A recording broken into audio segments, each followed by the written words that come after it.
perplexing everyone here is this man, the man in black, Dale Earnhardt, back in command of the Daytona 500 with 151 laps complete. Young Mr. Horton, who won the ARCA race a week ago, car number 80, it's gone away. And A.J. Foyt, he had smelling salts problems out here, so reported. The glue in his helmet gave him a little trouble. Robbie Moroso has brought his car back to the garage area once again, the 21-year-old rookie. And here is the leader, car number 3, Earnhardt. And right now, Earnhardt has been following Dick Trickle for 3 laps, unable to pass. And this Trickle is running on the tail end of the lead lap. On our latest rundown, at 150 laps, car number 66, Earnhardt, was being shown, or rather number 66, Trickle, was being shown in 13th place on the end of the lead lap of Mr. Earnhardt. I think this is a new conservatism Dale Earnhardt is showing us here.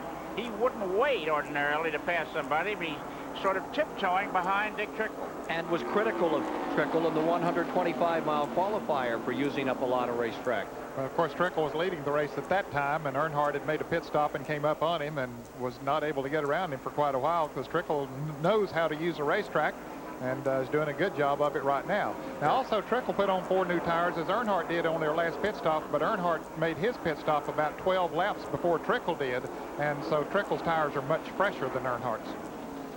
Now the second place car, there it is, Whitcomb Racing Stable from New England. Derek Cope from Spanaway, Washington, the driver. And here you see the third place car, number 11, Jeff Bodine, in that Junior Johnson prepared Ford. That car for 2 straight years has won a 125-mile qualifier. Well, we said that Earnhardt would have to make 1 more pit stop, most of them, excepting maybe Bobby Hillen. I think he's the only one that might be able to go the distance from here. Here's the projection. His last pit stop was made on lap 134. He's averaging about 49 laps per tank of fuel, so he'll have to stop again at about lap 183. That's 17 laps short of the finish. Right now, he's got a 17-second edge on the second-place car, Derek Cope. Of course, Alan Kowicki pitting right now. That fellow really enjoying this race, isn't he? Yeah. Listening on the radio. Just had his eyes closed, and so he could really focus on it. Yeah, right. Kowicki not having one of his better days, not as good a day as he had here last year. 4-tire change, involved in a spin earlier in the race, but came back out, kept going. CBS would like to thank Junior Johnson and his great race team, the Hendrick Motorsports folks, Roush Racing, and Raymond Beadle, Blue Max, for the assistance today with the in-car cameras in this event. Here you see that difference once again, as Trickle does not want to go a lap down to Earnhardt. He really hangs it right in there. And Earnhardt not taking any chances whatsoever. He's running a good, comfortable speed. Maybe he's running as fast as he wants to, and so he's just following Trickle around. He's certainly conserving some fuel by following him around, but he has another pit stop. He can't conserve enough fuel that he can go the balance of the race. And it's a replay exactly of what we saw in Atlanta, Georgia, the last race. Yeah. Just Earnhardt dominating, running the race just about as he wants to here. More of the 500 in a moment. We're back with you at the Daytona International Speedway, taking a look at the leaderboard. After 398 of the 500 miles have been registered, as Earnhardt continues to blast through the field, run it his way and nobody else's. Derek Cope is standing second. Jeff Bodine is in third. Ricky Rudd is in fourth. Rusty Wallace in fifth. And Rick Wilson is in sixth. And this car, number 3, looks as bulletproof. Oh, look at car number 66 again, holding there from this great shot from the Goodyear blimp.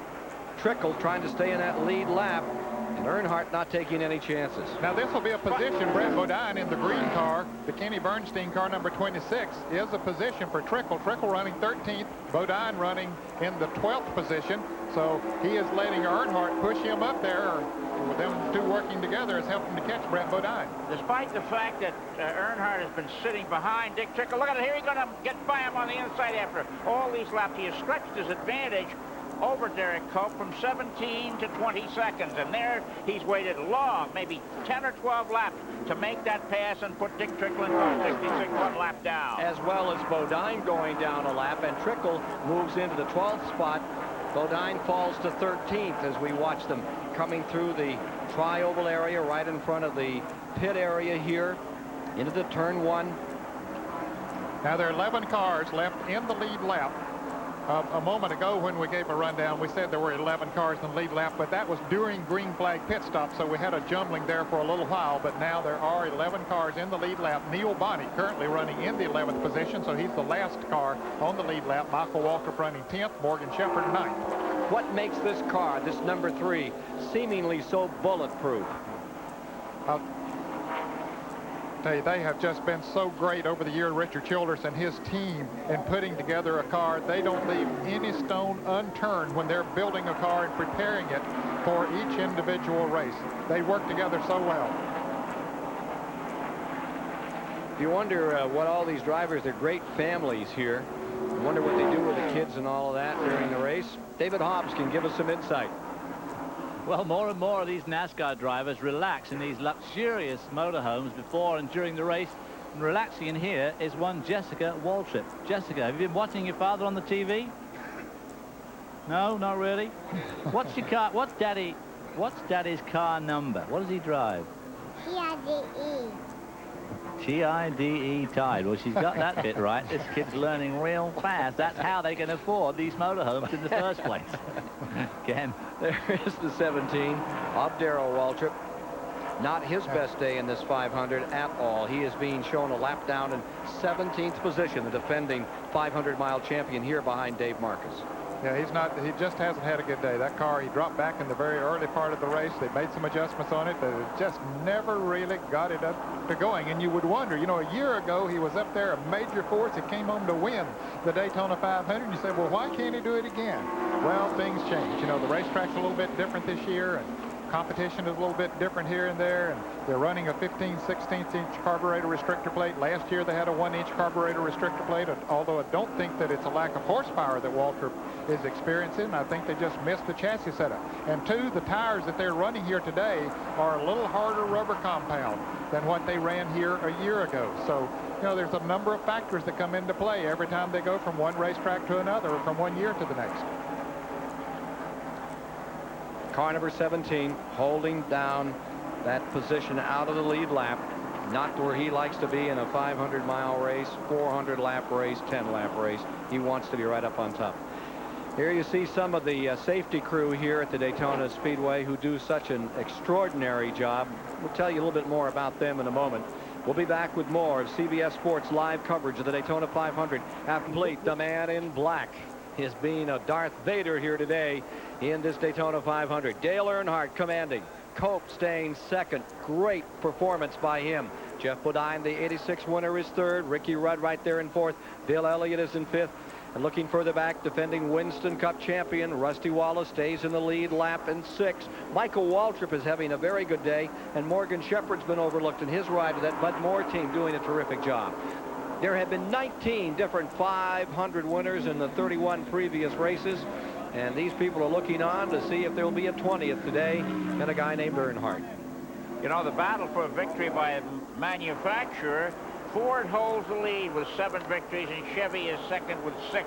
It could tie it if Earnhardt wins today, making it 7-all between Ford and Chevrolet. And for Earnhardt, this is his 12th time in the 500.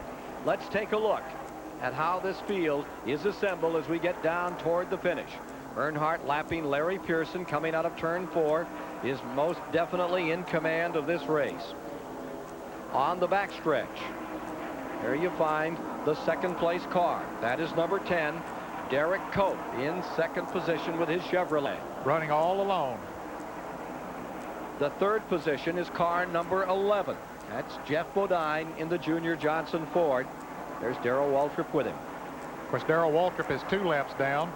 Dave Marcus in car number 71. They're putting a lap on Sterling Marlin, not in car number 94. There you see the next car back, 4th position, yellow and white car, Ricky Rudd. He is maintaining 4th position on the field. And following him is car number 9, Bill Elliott, is being shown in 5th place today. And Bill Elliott his mother, Mildred, in the hospital up in Atlanta. We want to say hello to her and Bill's dad, George, who are watching the race this afternoon and certainly sitting there cheering Bill on. Having a good run here, folks, and certainly we want to wish Mildred a speedy recovery. She's been in the hospital since last November, and our prayers and best wishes go out to her and hope that she will continue to improve. And Ken, she has shown improvement in recent weeks. You and I both talked to George Elliott this morning, and it was good to hear that Mrs. Elliott is steadily improving. And George said he thought that Earnhardt was going to be tough. Let's go to Mike Joy. Well, one spot behind Bill Elliott is Rusty Wallace, wearing new colors this year. We've not been in the pits of the Winston Cup champ today, but he's in 6th place, and that's one better than he's ever finished in the 500. In fact, his average finish here is 21st. Harold Elliott, for a team that came down here without a lot of horsepower, you folks are hanging on pretty well. Well, yeah, we had some problems, Mike, with the car and the engine. It was off a little bit on both ends. It just took us a while to get it sorted out. You know, it's a new car, and we had a lot more work to do than we realized. We came down the track and changed after the 24-hour race, and our car had loosened up, and, well, we got it fixed, and we're hanging on. But I tell you, if anybody's going to beat Earnhardt today, they've got to shoot his tires out. That may well be. Let's go to Dave Despain. We're down here with the guys who are looking out for snipers with a 27-second lead. That's about all that can stop them. The team of Dale Earnhardt. Do they look confident? Do they look secure? Well, they do indeed. The only possible glitch is that last pit stop. They tell us it will come about lap 180, give or take a lap or two. And right alongside the youngster Derek Cope's crew gets ready to try to challenge this juggernaut. Juggernaut it is, this car number 3. As we get down to the last 25 laps, 25 to go. Here in this 32nd annual Daytona 500 for $2 million. We saw this lead first being held by this man. Then Schrader came back to take it twice. His car went up in smoke, and it has been an Earnhardt story ever since. Some 21 laps remaining, and within 2 they expect Earnhardt to throw the game to the other side of the table to his pit crew. Make that stop. We're on lap 179 now.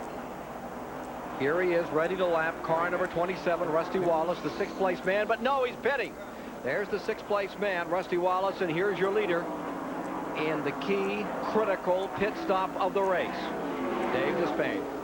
The man under the gun now is Chocolate Myers, the gas man for this outstanding team, and they say it'll be gas only. They go with the jack to the right side in case, but it appears they will not need the tires. He smoked them coming in, but they're confident the gas is in, and he is gone in 8.2 seconds. He should be able to get back out without losing the lead. A lot of smoke as he came out. Well, because he came in on the left front and on the rear tires as he went out. I'm surprised.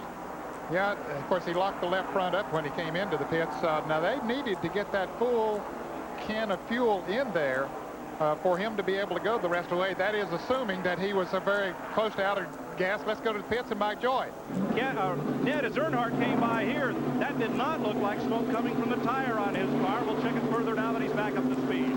Ricky Rudd is getting right side tires from Jeff Chandler and Joey Knuckles. Danny Mansford brought him around, and he has to wait. That's a fast stop for Ricky Rudd. Here's Dave Despain. Let's find out about the gas situation. Danny Chocolate Myers fuels the car. Danny, did you get her all in there? Yeah, we're full. We're okay. You're okay all the way to the finish. How much you going to win this thing by? 20 seconds. Is there any other problem with that car? Nah, if it goes like it's been going all day, we shouldn't have any problems. He lit up the tires coming in, but they think it will not be a problem. The car is filled with gas, or at least got the entire can they needed, and should be able to go the distance. Well, Dave, he just retook the lead after making a pit stop. Derek Cope had taken the lead as Earnhardt got back up to speed. Earnhardt has just passed Derek Cope and has taken over the lead once again. Here's his wife, Teresa, looking on and anticipating a big victory, his first ever Daytona 500 victory here. Boy, that car is awesome today. Look at it pull away. And Cope still has a pit stop to make. Unbelievable, this Earnhardt performance.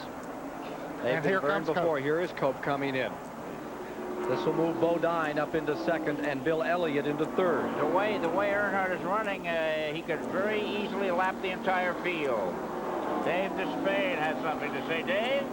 Derek Cope is on to pit road. He has started only 2 previous previous 500. He's the second-place car here today. They'll go to the left side tires first. Buddy Parent changes the front tire. Kevin Jurgen changes the rear. And this is their last shot to give Cope, this amazing youngster who didn't run last year's race, some attempt at Dale Earnhardt, the leader. We show at 13.77. Not a bad stop for 2 tires and fuel. Let's move in and talk to the crew chief here. This guy, Buddy Parent, won a big race at Daytona. It happened 1984, Firecracker 400. Does that sound familiar? Richard Petty was his driver then. You got anything for Dale Earnhardt today? Well, you know, Dale's been awful strong. I just wish we could maybe got a caution. They put on 4 tires earlier, and Dale's been real strong ever since he's been here. My hat's off to Keith Thornton.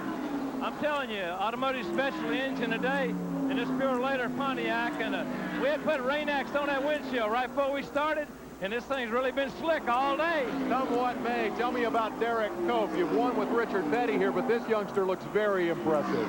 I'm going to tell you what, he's got a big, strong heart, and we're going to go a lot of places this year with him, and, you know, he's run real good.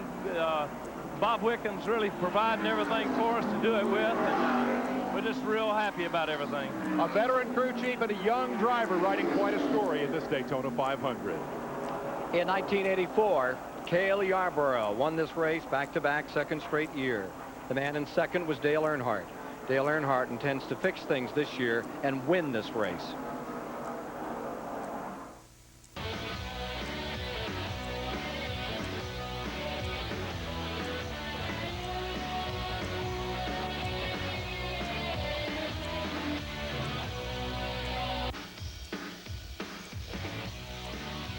Ken Schrader, Bart Dahl, Horton out of this race.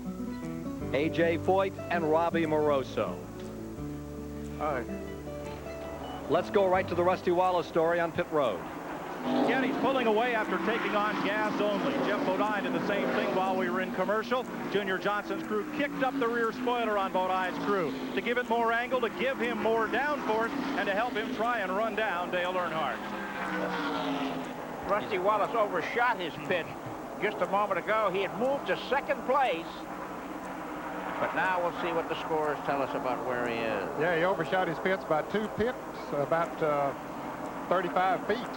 It's so hot out there, well over 85 degrees. Here's the shot from the Goodyear Blimp Enterprise of this record crowd gathered here at the Daytona International Speedway. It has been record crowds all week, dating back to last Sunday, even last Saturday for qualifying. Amazing the enthusiasm that is growing for Winston Cup racing, and CBS is delighted to bring you the 500, and we'll be with you in Michigan this summer and for the Die Hard 500 at Talladega, Alabama at the end of July. Now, these people we're seeing here, Ken, are the spotters for the driver. It's a second set of eyes for the drivers. If there's trouble up in front of them, they notify them. They normally look about a quarter of a lap ahead of their driver, and they have communication by 2-way radio, and they'll tell the driver what's going on. And in many cases, they're clocking the cars and letting the driver know how fast he's running, and also if he needs to change his line on the racetrack. Now, Dale Earnhardt doesn't need to change his line because, boy, he's had it right all day, it seems like. I think they're saying fold the tent and pack the tools. Earnhardt's got everybody covered for just a moment, and it's Earnhardt in first, Labonte in second, Elliott third, Jeff Bodine in fourth. There's Terry Labonte, currently being shown in the second position. What a tremendous run for the Jackson brothers. And the Elliott stable now is being shown in third spot.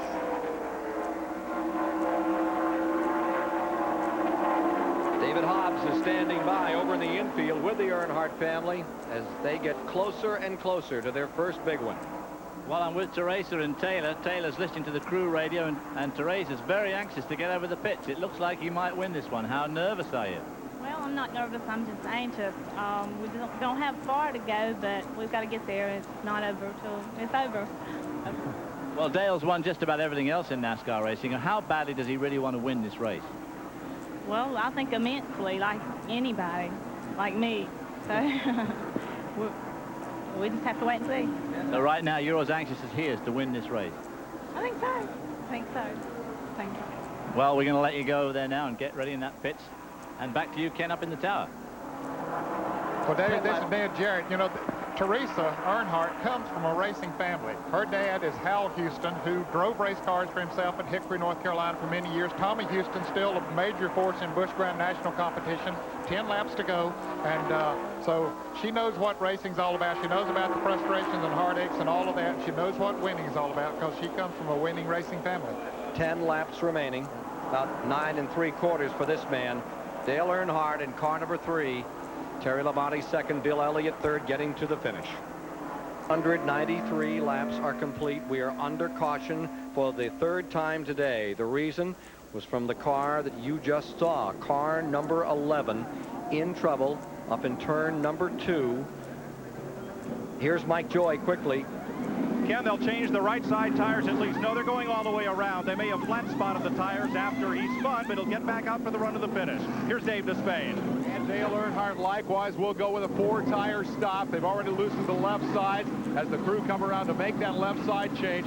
They now have the field on their heels, and they want everything that they can throw at them for what will be a 2 or 3 lap shootout at the end. After dominating all day, these guys have their back to the wall. Let's go back to Mike Joy. The 5 car of Ricky Rudd slid in sideways. It was the only way he could get near his pit stall. They finished the left tire change and had to wait until everybody else moved before he could get away. That put him back in the running order, and Mike Spoil would have been a good run for Rudd. 8 cars in the lead lap.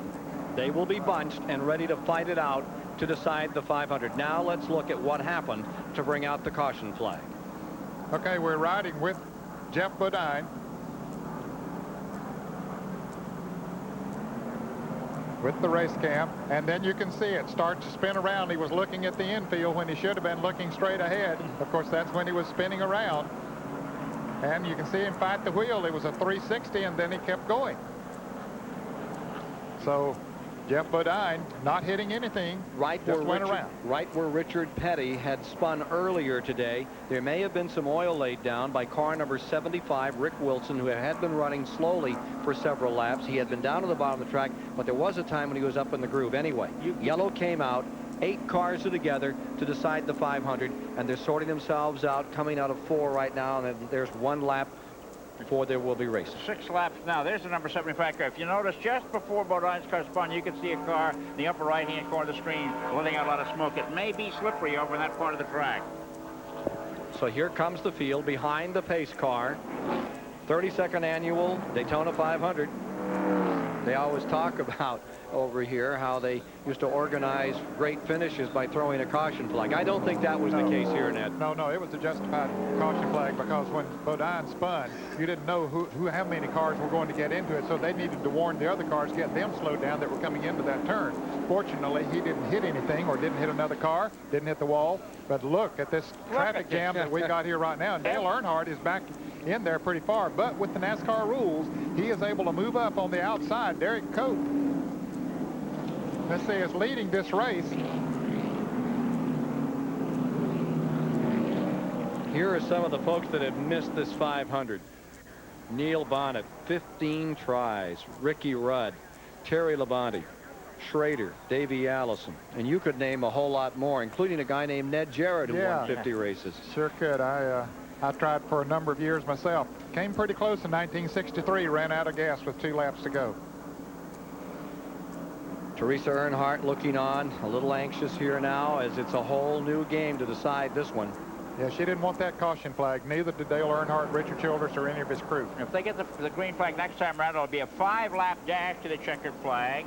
Derek Cope is leading, and Bobby Hillin is second, and Dale Earnhardt is third. Terry Labonte is fourth, Bill Elliott fifth, and Ricky Rudd sixth, and Rusty Wallace seventh.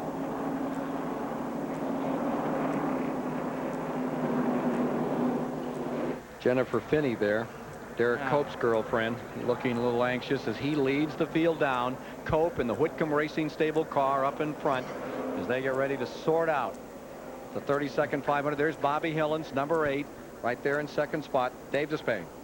Bad news on the radio to Richard Childress. What did your driver, Dale Earnhardt, just tell you? They said the 8 car rammed him in the left rear out there. How bad is it? Any idea? I don't know. He said he hit him real hard. I don't know. You've got to come through a lot of traffic here. Are you still going to win this race?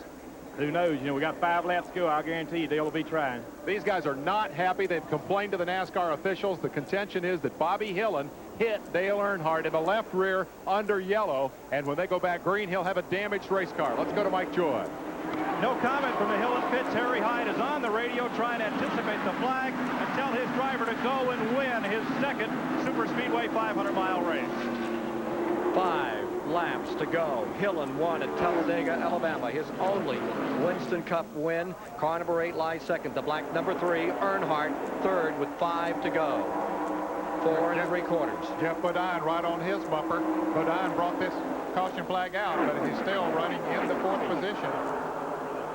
Now Earnhardt trying to make a move on the inside of Hillen, taking over second. And brings Bodine with him. Derek Cope on the outside, down on the inside. A little crack in the windshield perhaps on the right side of car number 3. Earnhardt goes into first. Yeah, he didn't waste any time. Evidently, that bump didn't hurt him. We didn't see anything there as we watched Teresa Earnhardt watch Dale Earnhardt come around. And Earnhardt still shows the dominance that he's shown here all day long. That traffic behind Earnhardt is fulminated mercury. Anything could happen there. They're so close, so fast. A snarl of cars just behind the leader. Down to 4. Earnhardt has separated himself as quickly as possible from the remainder of the field. Bodine, number 11, on the inside. On the outside, it is Bill Elliott. Elliott is up to 4th. They're showing Bodine as a lap down, Ned. Oh, really? Bodine a lap down. Okay, I didn't realize he lost a lap during that spin. Pulling back up on Earnhardt comes Derek Cope in that red Chevrolet number 10. And the car number 1 of Terry Labonte right in there running in the 3rd position. Derek Cope has never finished better than 6th place in any of his racing starts. This will be his first top 5 finish. And look at him putting the pressure on Earnhardt. It looks like that run that Ruttman made a few years ago in Lake Speed.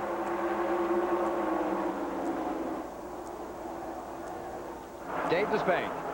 Remarkable about the Colt performance is the fact that he's doing it on used tires. His crew chief, Buddy Parrott, elected to keep him out on that caution period to take the lead in the race. Earnhardt came in and got 4 tires, and nonetheless, Cope's been able to come up and race with him. And here comes Terry Labonte. If the slingshot was ever called for, it would be this race today. But the carburetor plates have pretty much erased that possibility. Here you see the number 5 car of Ricky Rudd. He's in the 6th position. Front 4, Elliott is hanging on to the tail of that draft. Bill Elliott, twice a winner, 85 and 87 right there. Jeff Bodine being recorded as a lap down, giving us these incredible pictures as they get ready to sort this one out. Number 3, Earnhardt in front, and Derek Cope, driving the race of his career, stays in 2nd place. The Spanaway Washington campaigner moves in again on number 3, Earnhardt. And look at it moving up here. That Purelator sponsored car, Purelator, is being sold now by its parent company because it doesn't fit in the scheme of things. And here it is running 2nd in the Daytona 500, maybe winning it.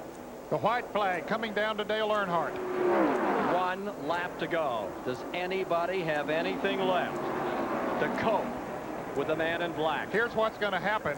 Maybe. I thought Terry Labonte was going to try to move down and take over 2nd place, and if he does, that'll just open it up for Earnhardt to move away. We'll see. Naturally, every one of them wants to gain a position, whether it's from 4th to 3rd or whatever, but if they do get side by side, it'll help Earnhardt. This is the half a lap to go. 4-car shootout to decide it all. Dale Earnhardt. Here comes Cope down on the inside. Earnhardt has problems. Slopping back. Something is amiss. Here comes the field driving for the finish. And on the outside, it is car number 10, Derek Cope. Something amiss on the Earnhardt car. Coming to the line. It's Labonte pulling up, and an amazing finish. The Whitcomb Racing Team has won it. Unbelievable. It looked like Earnhardt had a tire go down maybe as he went into the turn. And Nicole crying a little bit. Derek Cope's first top 5 finish, his first victory, comes in the Daytona 500. A remarkable day of sport. Unbelievable. Bob Whitcomb, who brought a team out 3 years ago, had nothing but misfortune and bad luck. And Rick Hendrick, who gave a car to one driver today to be in this race, literally gave it to him just to get him out of here. Hut Strickland, after he was involved in that altercation. Now he's put some motors together for this team, and they've won the biggest race of all. It's a great win for the Northwest. When you think of the years that they've had drivers come down here from the Northwest to race, this is the first time they have ever tasted a victory in the Daytona 500. Look again at what happened. Well, Earnhardt looked like he had things in command. All of a sudden, his Chevrolet just slows, and he goes up into the second groove. Something happened to that car. I guess the engine. I thought he had a tire go down, but I believe it was something else. He lost power. Cope took advantage of it. Here's Earnhardt coasting around. Cope comes on to win. Terry Labonte will come home with a second-place finish. Bill Elliott in third. Let's go to Dave Despain. Derek Cope still has a problem. He's on the radio to the crew chief, Buddy Parrott. What did he say? You don't know where Victory Lane is. Can you figure out how to navigate him in there? You know what? It's really a wonderful deal. I tell you, we pitted. I came up here and pitted beside Richard Childers today because I'm going to tell you what, they're a great crew, and they got a Chevrolet. And yesterday out in practice, I knew who we had to run with. I knew who we had to beat. We had the best car in practice, and we had to beat Dale Earnhardt, and we did today. And my hat's off to Richard and his crew and Kurt Schummerdine and all of them. You raced him very hard right at the end, even though you didn't have the fresh tires. Did you have a shot at him if he hadn't had trouble? Well, you walked up to me and asked me, did I have anything up my sleeve? And, you know, I just wanted to say that my hat's off to Goodyear also. We ran Goodyear tires today, almost 250 laps on the left side. So the engineer came up to me and said, buddy, you need to change them lefts. I said, I'm not going to change any tires. A veteran crew chief guides his young driver to victory lane at Daytona. What a story. Derek Cope, Spanaway, Washington, becomes the fourth driver to make the Daytona 500 his first career victory. You'll meet him in a moment. We don't want to knock the company. Maybe James Buster Douglas has won the Daytona 500 because coming here today, nobody, perhaps nobody, gave this man a shot to be here in victory lane. Derek Cope, hop on down here, has won the Daytona 500. Can you believe it? Absolutely not. I'll tell you what, you know, in my wildest dreams, you know, you always come down here with optimism, but, you know, this is the one that eludes everybody, and Darrell Waltrip did it last year, you know, for the first time in his career, and it is a pleasure to have the Pure Letter Chevrolet aluminum up front and take the win like this. It's a dream come true. You played professional baseball. You came down here to race with virtually no money last year, and now you've won the biggest prize in all of this sport. Tell me about the pass for the lead. Well, you know, Earnhardt was dominant all day long. There's no way I was going to get him. I was just trying to hold off Terry Labonte, but he blew a tire going in the last turn. He did a heck of a job holding that car in line. I went to the bottom slide and had the win. But I'll tell you, Dale was a dominant car. But that Pure Letter Chevrolet Lumina is number one in victory lane. Derek, congratulations. Let's go to David Hobbs. Bobby Hillen, Dale Earnhardt said on his radio that you bumped him during the caution. Did you do that? I didn't think so. You know, he passed me. He's still under the caution, and NASCAR told me to go back around him, and I'm not sure if he knew what to do, so he was keeping me back there, and it was just real confusing. I finally got by him, but he went right back by me without any trouble. I was just trying to get the best position we could, and the car ran good. We didn't get any tires the last pit stop. That hurt us, and we got banged around a little bit, but it was a pretty good finish for the Snickers car. Well, you nearly won the 500, but not this year. Ken, you got more for us up in the top. 1 year ago, Bob Whitcomb nearly disbanded his team. They had run out of money. There was no hope left. But he stuck with it, and now he has won the Great American Race with Derek Cope as driver.